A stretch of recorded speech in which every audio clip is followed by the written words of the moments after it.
What's up? Alright, it's getting a little dark, and I figured I would go ahead and record this video so I don't have to do it this weekend, because I'm going to be busy in Seattle. I'm visiting there this weekend to hang out with somebody cool and have some fun. I've never explored Seattle, not inside a truck, so you know that was one of the potential places I wanted to look at moving to and living at. So I figured it's a good time to check that out. I wasn't planning on Salt Lake City being my forever home, but I do really like it here. I don't know if I'll leave yet, but Seattle's a potential place. You know, Seattle's nice. Better weather than Utah. Utah snows a lot, which I'm fine with. That's why I moved here. I want to snowboard. But, you know, that's a tangent. The cons of being a trucker in 2024. I did the pros video, which is actually uploading right now. And I'll probably have this post on like sometime during the weekend, possibly tomorrow. I don't know. Yeah, we'll figure it out. I'll figure it out. You're not gonna know till you see this. So, cons of being a trucker. Some of these are gonna be rants. Some of them, because sometimes it's really stupid. You know, for the most part, it's okay. Sometimes it's really freaking stupid. So, one, and this is a big one. The food options. Now, if you're local, this isn't going to really apply to you if you're local. If you're a local driving your home every day, it doesn't matter. You can eat at home, you can eat away, whatever. If you're a new, you're probably going to be an over-the-road trucker when you're new. You're probably going to be cross-country. You're going to be living in that truck.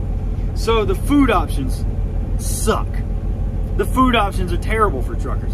It is super unhealthy. It's always fast food. And I'm telling you right now, every one of these truck stops, which is typically basically the place you're going to find the most food at, you might get lucky you can stop at a Walmart that's got some restaurants nearby. That's why I always look for Walmarts. There's always a restaurant nearby.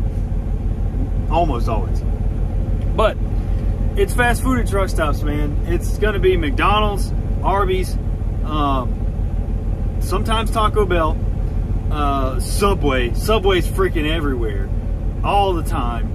Or there might be a Denny's. Denny's is a better option if you're at Flying J. But TA and Petro actually have restaurants. They have the Iron Skillet and the Country Kitchen. I don't remember the name of it, but TA Petro actually have a decent restaurant at most of their places. And it's okay. It's not super expensive, but it's okay food. I'm a bit judgmental of food because I actually cook. If you've ever looked at my Instagram, then you know I cook like a mofo. Almost every day I cook. I cook fancy stuff. I cook really good food. So I'm a little judgmental of restaurant style food. But it's okay, you know. But the food options are just not healthy. If you're a healthy, conscious eater, you're gonna have to really work at finding ways and hacks to cooking in your truck or eating on the road. And I'll do a video about that on what I used to do. Or even what I do now when I'm on the road. I meal prep at home. If I know I'm going to be out for a few days, I meal prep. I cook my food at home, at least 4 meals, and then I take it with me so that I don't have to eat this crappy fast food. And it's just, dude, fast food's gross in the first place, but it's just not healthy. So the food options suck for the most part. Unless you get a little crafty and you're really good at trip planning, you can find some okay spots, but it's not like it used to be. Used to, there was a restaurant and it was affordable. Now it's fast food and it's really unhealthy, and that's why a lot of truckers have heart disease and cholesterol issues and blood pressure issues. The food sucks. So yeah, the schedule can be utterly insane. My last couple of weeks here at this job have been freaking nuts. And it's been, part of it was weather. You know, I had to drive through I-84 through Oregon, which can get really bad because they get ice storms. And it just, I didn't have a sleep schedule. I had to go when the road opened. So it was like, you basically wait for the road open and go. You know, get as far as you can before they close it again, and that's what I would do. But then again, you know, depending on what the mill needs that makes the flour, I could work, you know, 7:30, start at 7:30 one morning, work 12 hours. And then the next day I'm not going to come in until like 1 o'clock in the afternoon, and I might work 6 hours. And then the next day I'm going to come in at like 8 o'clock in the morning again. And it's like all over the place. That's not the case with all jobs. If it's over the road, typically it's a little bit easier. I remember when I worked at Crete, they actually asked me, do I want to work at night or do I want to work during the day? I said, during the day. I can't see anything at night. I hate working at night. So I wanted to work during the day. they always made sure to get me loads in the mornings that I could pick it up and deliver in the next morning or whatever. And, you know, those days where you don't have a delivery, where you're supposed to be just driving, it's your schedule. You drive when you want to. But the schedule can kind of go all over the place. If you're doing reefer, that means you're delivering like frozen food or at least chilled food. Like, you know, it's food. It's almost all the time it's food. You're going to be driving at night. I'm telling you, you're going to drive at night. Because a lot of those deliveries are going to be to warehouses where they only unload, or, you know, the receiving and shipping is only at night. And that sucks. I hate it. I hate driving at night. If that doesn't bother you, it's fine. You know, or if you can sleep whenever you want to sleep, then that's not going to bother you. But it's hard to nail down a really steady schedule in trucking. After you've been in a company for a while and they start giving you, they'll work with you. Most companies are like, okay, you want to work during the day, we'll try to keep you on days. But it really just comes down to the demand of the freight. When it needs to be delivered, what needs to be delivered, whatever. You have no control over it. But if you know, that's something to deal with. This is a big one. And it's been a big one for a long time. It's going to be a big one for a long time. Parking sucks for trucks. I don't worry about it as much out west. If you're on the East Coast, it's going to be terrible. Especially if you're up anywhere in the Northeast. Parking is horrible to try and find. If you're anywhere around New York, you're done. You're not parking anywhere. You can't. And if it's in the summer, you can park at some of those big truck stop areas right outside New York, but you can't idle your truck. They will give you a ticket for idling your truck in the summer. It's hot, man. Like, that's ridiculous. And I think Houston does the same thing. A lot of places won't let you idle your truck. We have to idle the trucks. It's hot or it's really cold. We have to turn the trucks on to run the heater so we don't die. But not on top of that, there's not enough parking. You know, you've got rest areas. You got truck stops, which never have enough parking spaces at truck stops. And then you've got like Walmarts. You'll have in the Midwest, especially like Iowa, you'll have pull-off spots where you can kind of pull off the side of the road and park. That's a little more dangerous, but it's legal. But there's some spots in the country you'll go past an exit ramp at night, and trucks will be lined along the side of the road because there's nowhere to park. They had to stop because of the hours of service rules. And that's going to be a right later on. But yeah, parking's annoying. You know, out west it's not that bad unless you're near LA or like a bigger city. But typically there's plenty of truck stops out here, and there's usually some parking. So, you know, I don't worry about it out here, and I don't work too late in the day most of the time, and I'm local most days, so not too bad. But the eastern side of the country, it is a bitch. I'm telling you, it sucks. Parking is terrible. I don't know how they're going to fix it, but the government needs to step up and open up some kind of consistent spaces for us, or give us a little bit more leeway on the hours of service rules when we're trying to find parking. It sucks. That brings me to another one. Truck stops. Truck stops are freaking terrible. I hate truck stops. Anytime you got to stop at a truck stop, it's not going to be a quick 5-minute fuel up thing. You're going to be there like 30 minutes. Because truckers are always in the way. I'll talk about truckers in a minute. But it's just slow goings at a truck stop, man. Like, everybody's trying to get their business done. Obviously, you're fueling up there, but that's also where the showers are. And the lots are going to be like just busy. They're just busy, and it takes a long time. It's a process. Some truck stops are worse than others. I don't go to Love's anymore. Love's can typically be a little annoying. But TA and Flying J, Pilot, Petro, those are quicker. God! Oh, my throat's dry. But yeah, truck stops can be just annoying. And sometimes truck stops are really just dirty and gross. And you'll smell pee. People pee beside their truck at night, and they just dump their pee bottles out. There's piss bottles everywhere sometimes. It just depends on where you're at and the type of truck stop that it is, and the staff at the truck stop. But, I mean, if you're fueling up at like Pilot or TA, Love's, whatever, typically they're going to give you a free shower, depending on how much you fuel up. So you can get free showers on the road, depending on where you fueled up. Now, this goes into parking a little bit, but almost all truck stops now have also parts of their parking lot as paid parking. And that doesn't fill up as fast, but they're going to charge you for it. Some of these truck stops really take advantage of truckers, and they make like 90% of their parking lot paid parking.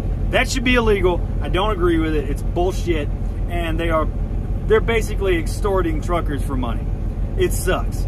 But if you are good at planning your day, you can get to a truck stop with enough time to find parking or a rest stop or whatever. When I was on the road, I would always plan out where I'm going to stop each day. I knew where I was going to stop for lunch. I knew I was going to stop for the day. And if that place was full, I had another place that was a little bit further up down the road that I was probably going to have space, but wasn't preferable. You just got to be able to plan it. You'll get used to it. It's not that bad. But yeah, there's not enough parking for the truckers. And we don't even have enough truckers. So it's going to get worse. Other truckers. Oh yeah. I'll be right back. I got to check my pressure real quick.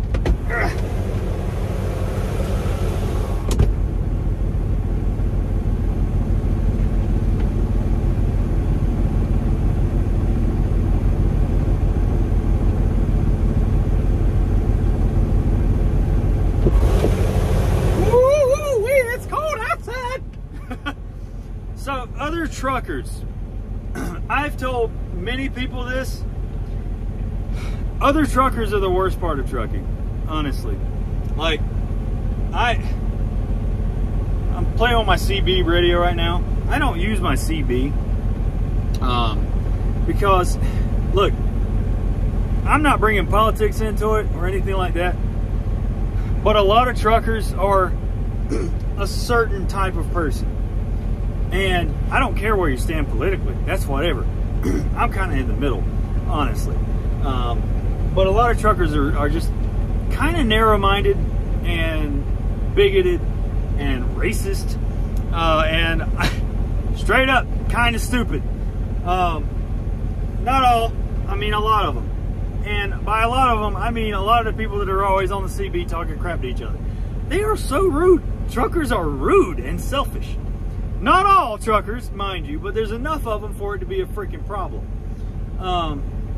And a lot of that comes out, you know, at the truck stop. If you go to a truck stop at 5 o'clock in the afternoon, when everybody's trying to stop and park, you'll see kind of how stupid other truckers are. They're dirty. You can walk by some trucks and look up through the windshield and see the dash, and it looks like they're living in a pigsty. Truckers are dirty. Remember, not all. I'm just saying, but truckers can be dirty, just rude, horrible, like just unpleasant people.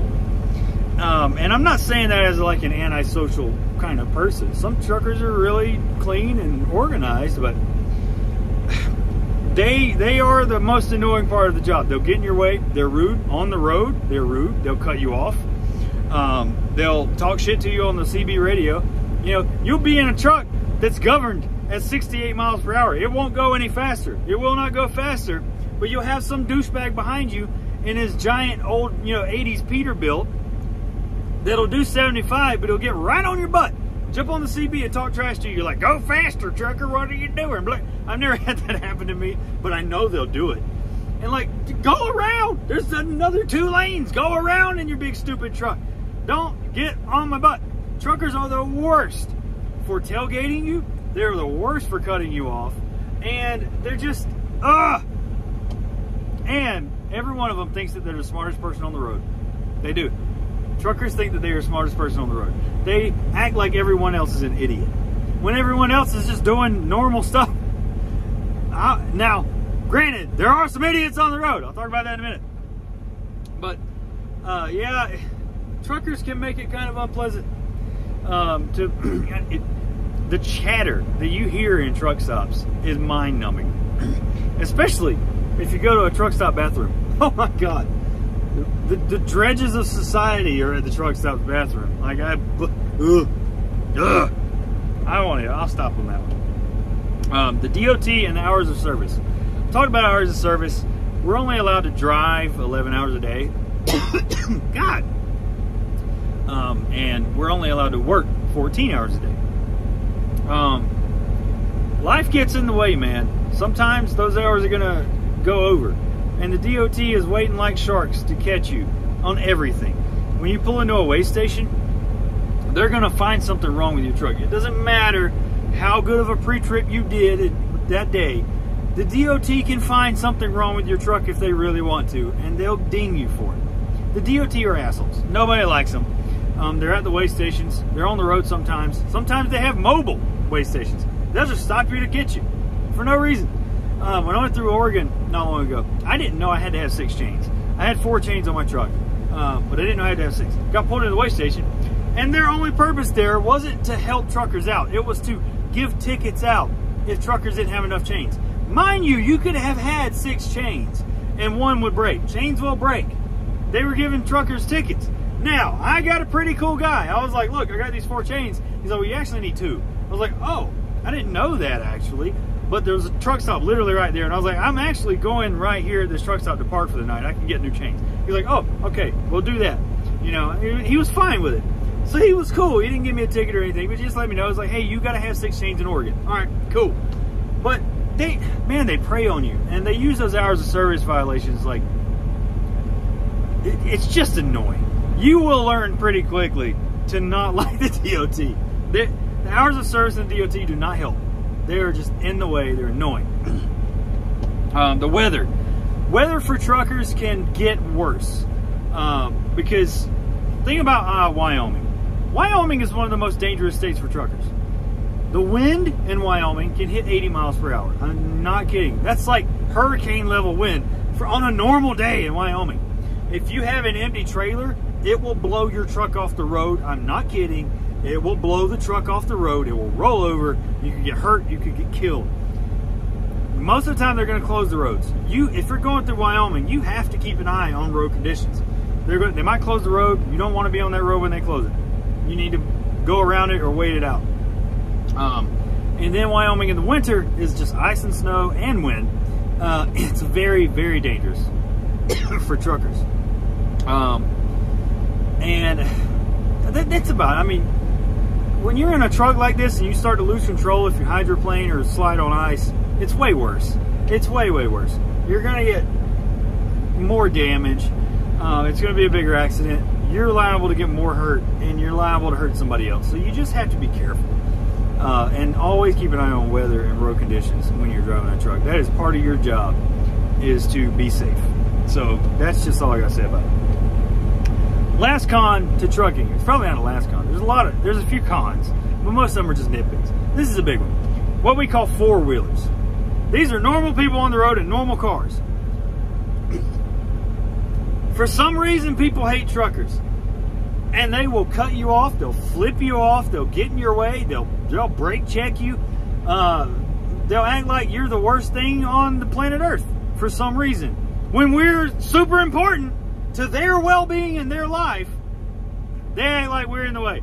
I have seen people online literally say, truckers are always in the way. They're the worst thing on the road. They think they own the highways. We do own the highways. The interstate highway system was created to transport goods across the country as efficiently and quickly as possible. No other country has an interstate like us. It was created for truckers, basically. So yeah, it's our domain. We do own the roads. It's what it's there for. You need to get out of our way. You need to give us room. And oh my God, people, when they see a truck on the freeway and they're trying to merge, they freak out. They do everything except the right thing. What are you supposed to do when you're merging? The on-ramp is to get up to highway speed, and then you are supposed to yield to the right-of-way on the freeway, which is usually the truck. But no, what do people do? They don't even look. They don't look in the mirror. They go right to the merging, and then right when they're at the end, they look over and they see a truck, and they're like, ah! And they just hit the brakes. And at this point, you can keep going, but they might run into you and ruin your day, which you won't get in trouble. You're in the right of way, but it'll ruin your day because it'll ruin your truck. So what do? You hit the brake to try to let them by. But now they're freaking out, panicking, and they start hitting the brake. And everybody's slowing down on the freeway for no reason. Learn to merge, people. Oh my God. Everybody learn to merge. Learn to merge. It's not hard. That's the biggest gripe I have. It's so bad. Every day, all day. And people cutting you off is really dangerous. Yeah, it's bad. I don't like it. I need a drink. That was good. But yeah, We're coming up on 20 minutes. I timed it out pretty well. Those are my biggest cons of trucking. I mean, there's more. You'll find more, but they're not as big as that. Those are the big ones. The rest are trivial. That's it. Cons of trucking. 2024, probably, and beyond. To infinity. And beyond. I'm almost done here. That's it. I'll figure out another video later in a few days. Have a good one.